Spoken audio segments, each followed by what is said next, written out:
Geralmente as essências de inspirados são oleosas, todas as fragrâncias, tá? Todas as fragrâncias elas são lipossolúveis. Lipossolúveis elas são componentes solúveis em óleo, tá? O álcool ele tem uma característica muito particular que ele é polar e apolar. Ele consegue fazer ligações com materiais polares e apolares, tá? Então, se você colocar água no álcool vai bem, e se você colocar óleo no álcool, até uma concentração vai muito bem.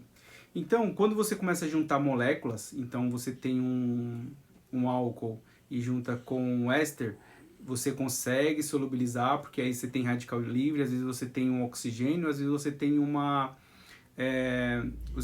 ramificação você não tem a ramificação ali na molécula, então você consegue ficar agrupando moléculas, ou senão até a própria reação. Então, um álcool e água, e aí você tem uma outra molécula que às vezes age como catalisador, e aí você vai começando a gerar produtos e subprodutos. Você começa com álcool, às vezes vai para uma acetona, vai para um éter, um éster. Então, quando você começa a juntar todos esses materiais, você vai somando, e na orgânica você começa a somar os carbonos, e aí quando você está lá no final da reação, você consegue saber se aquele complexo todo é solúvel ou insolúvel. Mas como os produtos, a fragrância, ela sempre está reagindo ali dentro, sempre tem material reagindo, então a gente percebe que acontece o quê? A gente não consegue determinar a polaridade assim tão fácil, só olhando para a reação, porque para você é insano para você colocar a reação ali na caneta, tá?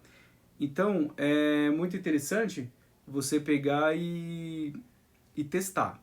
Vai fazer uma fragrância para vela? Então você vai lá, pega um óleo mineral e testa a fragrância. A fragrância ficou totalmente transparente no óleo, aí você anota lá, lipossolúvel. Ok, tá. E aí você tem Você vai testar ela, você quer saber se ela é hidrossolúvel, um pouco mais hidrossolúvel, tá? É um pouco mais hidroalcoólica. Então o que você faz? Pega 50% de água e 50% de álcool, mistura os dois e aí você adiciona a fragrância. Aí você coloca 10% de fragrância, 15%, 20%, e aí você coloca lá, fragrância parcialmente hidrossolúvel, tá bom? Então esses testes, eles são legais para você começar a identificar dentro do seu portfólio se a fragrância tá ok ou não.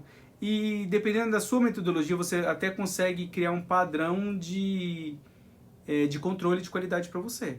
Você consegue fazer um teste, tá? Você consegue fazer um teste para você, uma metodologia, que toda vez que chegar uma fragrância, você faz os testes e na hora que reprovar naquele teste, você liga pro fornecedor, ô Neuraroma, você me mandou uma fragrância aqui que ela não passou num teste tal, que é feito desse jeito.